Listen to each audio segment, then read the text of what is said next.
Bon, bonjour. On y va aujourd'hui, le thème des émotions, l'alimentation, le comportement alimentaire et les émotions. Donc, c'est un thème vraiment traversant parce que les émotions, on les aborde sur à peu près tous les ateliers, tous les Zooms. Et peut-être que si on l'aborde par cette transversalité, on peut poser que l'humain, le comportement humain est dirigé entre deux grandes émotions qu'on peut résumer comme j'aime et j'aime pas. Du coup, j'aime étant une attirance, étant un besoin, satisfaire ses besoins, et j'aime pas, c'est l'évitement, stratégie d'évitement du déplaisir.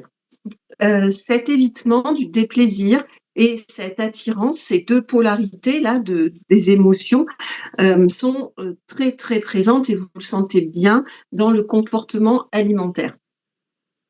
Une des premières choses à comprendre, c'est que cette régulation que certains utilisent beaucoup dans la régulation des émotions par l'alimentation, elle est en partie classique, utilisée par quasiment tout le monde, et c'est son dérèglement ou c'est son côté exclusif qui va venir poser problème.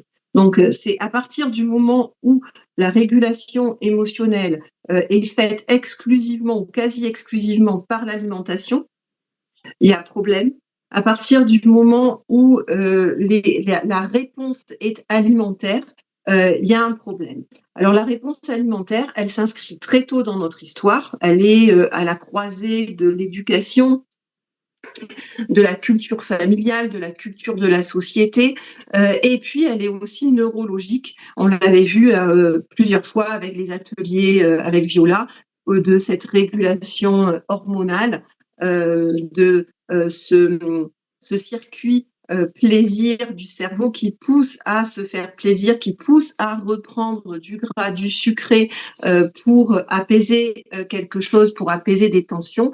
Donc voilà, en gros, si on devait résumer l'alimentation, le comportement alimentaire et les émotions, il faut bien lire sa journée autour de ces deux polarités. J'aime, j'aime pas. Quelles sont mes stratégies d'évitement?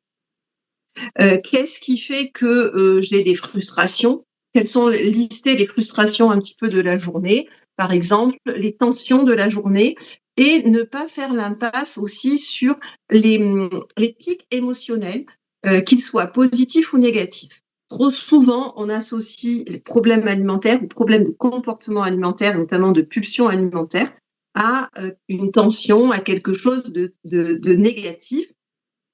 Certes, c'est vrai, mais les émotions positives, les pics d'émotions aussi positives vont pouvoir avoir tendance à faire manger ou à faire pour réguler, pour amener cette régulation-là des émotions.